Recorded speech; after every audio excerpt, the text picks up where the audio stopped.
So now we will see certain reasons for verification here. If you are developing high assurance system, or you can say the safety critical systems, or those for which the cost of failure is unacceptably high, you will have to do verification.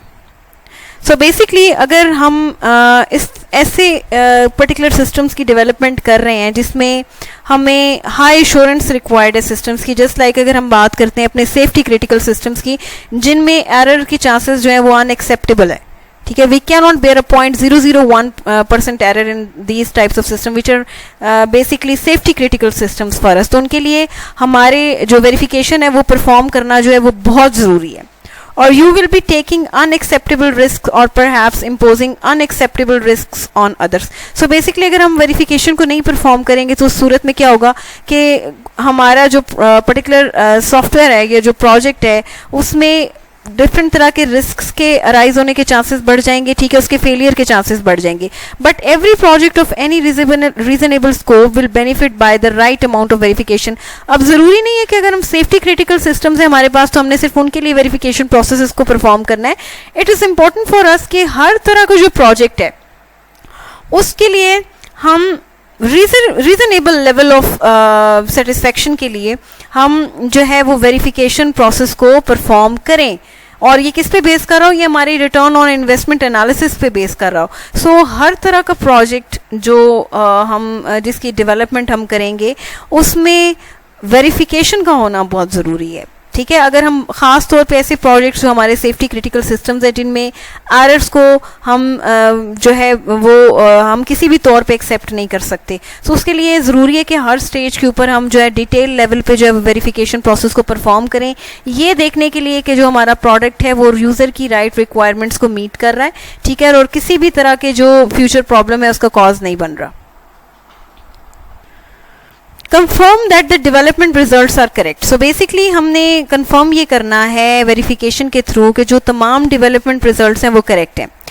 It will be important to validate the functionality that has been developed, that it works correctly and conforms to the requirements. So basically हमारे लिए ये validate करना बहुत important है कि हमने अपने software की functionality को देखते हुए ये verify करना है, ये validate करना है कि जो भी particular project या product हम develop कर रहे हैं या कर चुके हैं वो जो है वो proper तरीके से correctly जो है वो work कर रहा है और क्या और वो user की requirements को fulfill कर रहा है. सो डेवलपमेंट रिजल्ट्स को कंफर्म करने के लिए ये हमने एश्योर करना है कि जो भी प्रोडक्ट या पार्ट ऑफ प्रोडक्ट हमने बिल्ड किया है वो फंक्शनैलिटी वाइज करेक्ट होना चाहिए और यूज़र की रिक्वायरमेंट्स को जो है वो मस्ट फुलफिल करना चाहिए. So a very special milestone is the completion of the project. So basically there are number of milestones. अगर हम एक प्रोजेक्ट की डेवलपमेंट की बात करते हैं तो उनमें जो सबसे इम्पोर्टेंट माइलस्टोन हमारे पास क्या होता है कि हम अपने प्रोजेक्ट जो है वो सक्सेसफुली उसको कंप्लीट कर लें. In an effective process, the completion milestone is simply one more step is ensuring that the system is designed and implemented in compliance with the customer needs. So हमारे जो completion का milestone है उस पे focus करने के साथ साथ जो एक और बहुत इंपॉर्टेंट स्टेप है वो ये इंश्योर करना है कि जो भी सिस्टम हमने डिज़ाइन किया है, ठीक है, और इम्प्लीमेंट किया है वो यूज़र की नीड्स को फुलफिल कर रहा है, जी वो यूज़र की नीड्स को मीट कर रहा है. In addition at the completion milestone we must show that the system really works as it is supposed to. So हम ये कह सकते हैं कि जी completion milestone के साथ ये हमारे लिए ज़रूरी है कि हम ये मस्ट शो करें कि जो हमारा सिस्टम है वो ठीक उसी तरह से काम कर रहा है जिस तरह से हमने उसको सपोज किया था या जिस तरह से हमने उसके स्टार्ट में फाइनलाइज किया था, ठीक है जी. जो हमारे प्रोजेक्ट के ऑब्जेक्टिव्स थे, जो हमारे कस्टमर के ऑब्जेक्टिव थे, क्या वाकई वो उन ऑब्जेक्टिव्स के अकॉर्डिंग बनाया गया या नहीं. So basically there are number of milestones. उनमें सबसे इंपॉर्टेंट माइलस्टोन क्या है कि हमारा जो प्रोजेक्ट है वो कंप्लीट हो जाए. लेकिन प्रोजेक्ट की कंप्लीशन के माइलस्टोन के साथ साथ हमारे लिए ये भी ज़रूरी है कि हम साथ में ये इंश्योर करें कि जो भी सिस्टम डिज़ाइन किया गया है या जो इम्प्लीमेंट किया गया है वो यूज़र की रिक्वायरमेंट्स को मीट कर रहा है, वो यूज़र की रिक्वायरमेंट्स को फुलफिल कर रहा है. सो कंप्लीशन माइलस्टोन के साथ हमें ये मस्ट शो करना चाहिए कि क्या वाकई हमारा सिस्टम जो है वो ठीक उसी तरीके से काम कर रहा है जिस तरह से हमने उसको सपोज किया था या जिस तरह से हमने उसको डिसाइड किया था. there is one final and very important checkpoint in the development process. हाँ, हमारे डेवलपमेंट प्रोसेस में एक फाइनल और बहुत इम्पॉर्टेंट जो है वो चेक पॉइंट है. The product has to verified to the work within the customer environment. So basically हमने क्या करना होता है, हमने अपने प्रोडक्ट को वेरीफाई करना होता है ये देखने के लिए कि क्या प्रोडक्ट जो है वो कस्टमर के इन्वायरमेंट में कस्टमर की नीड्स को पूरी तरह से फुलफिल कर रहा है या नहीं.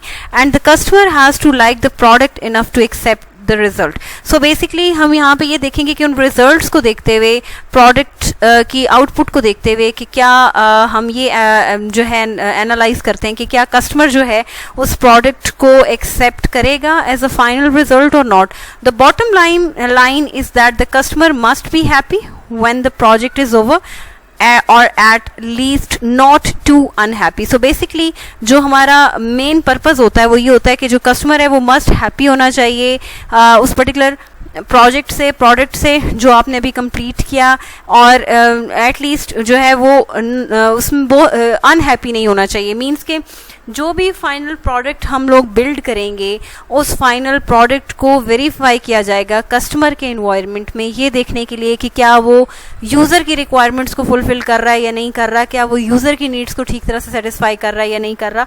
सो इसकी बेसिस पे वो क्या करेगा, कस्टमर उसको एक्सेप्ट भी करेगा या रिजेक्ट भी करेगा.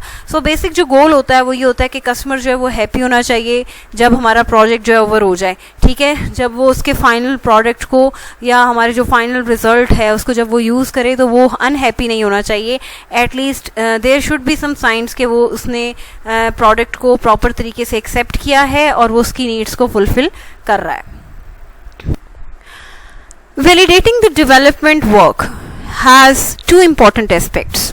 ठीक है जी, डेवलपमेंट वर्क को वैलिडेट करने के basically two important major aspects होते हैं. उनमें number one, we have to show that the product confirms to the customer requirements. ये सबसे पहले हम उसमें वेरीफाई कर रहे होते हैं कि जो हमारा प्रोडक्ट है वो कस्टमर की रिक्वायरमेंट्स को वेरीफाई कर रहा है वैलिडेशन प्रोसेस के अंदर. Then number two, we will focus on customer acceptance on the of the final results. So basically validation process में हमारा जो फोकस होता है वो हमारे उस फाइनल रिजल्ट की एक्सेप्टेंस होता है कि क्या कस्टमर ने उसको एक्सेप्ट किया या नहीं किया. Although in theory these would be the same thing. So basically ये दोनों जो एस्पेक्ट्स हैं जिनकी हम बात कर रहे हैं, जिनको हमने वैलिडेट करना है, ये दोनों रिलेटेड कॉन्सेप्ट्स हैं. ठीक है जी, ये दोनों सिमिलर अगर देखा जाए तो पॉइंट्स हैं इस थ्योरी के. In practice, the final acceptance testing will often demonstrate how we have handled the requirements or user need drift from the earlier project activities. So basically अगर हम देखें तो जो फाइनल एक्सेप्टेंस टेस्टिंग होती है उसमें हम ये प्रूव करते हैं कि जो हमने जो पर्टिकुलर यूज़र की जिन रिक्वायरमेंट्स को हमने हैंडल किया है क्या वो वाकई ही हमारे जो प्रोजेक्ट के जो ऑब्जेक्टिव्स हैं, जो हमारी जो नीड्स हैं, ठीक है, वो उनको फुलफिल कर रहा है या नहीं कर रहा.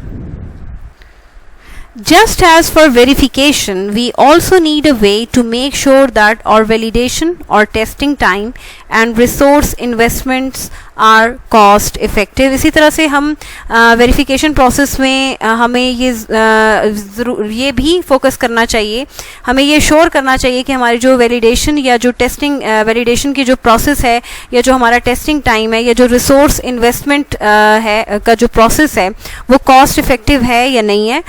Once again, and return on investment review may prove beneficial. So basically इन तमाम चीज़ों को श्योर करने के लिए हमें ज़रूरी है कि हम जो return on investment analysis process है उसको हम बेसिकली फोकस करें in order to make this whole process beneficial and productive and effective as well. And finally हम फोकस करेंगे अपनी चेंजिंग रिक्वायरमेंट्स को, हमने उन पर किस तरह से काम करना है. हमेशा याद रखें कि from day one we must focus on that we have to implement the change. हमने चेंजेस को इम्प्लीमेंट करना है, उसके लिए हमें मस्ट प्लान करना है और हमें ये भी पता होना चाहिए कि हमने इस चेंज को किस तरीके से मैनेज करना है. So these are those ways through which we can ensure that we are building our system which is on the right track and are we getting those final results which are according to the user needs and which are meeting the customer needs, and are we actually performing the changes during the development process or not. So this was all about week number 14 lecture videos. इंशाल्लाह आपसे next lecture में मुलाकात होगी. तब तक अल्लाह हाफिज़.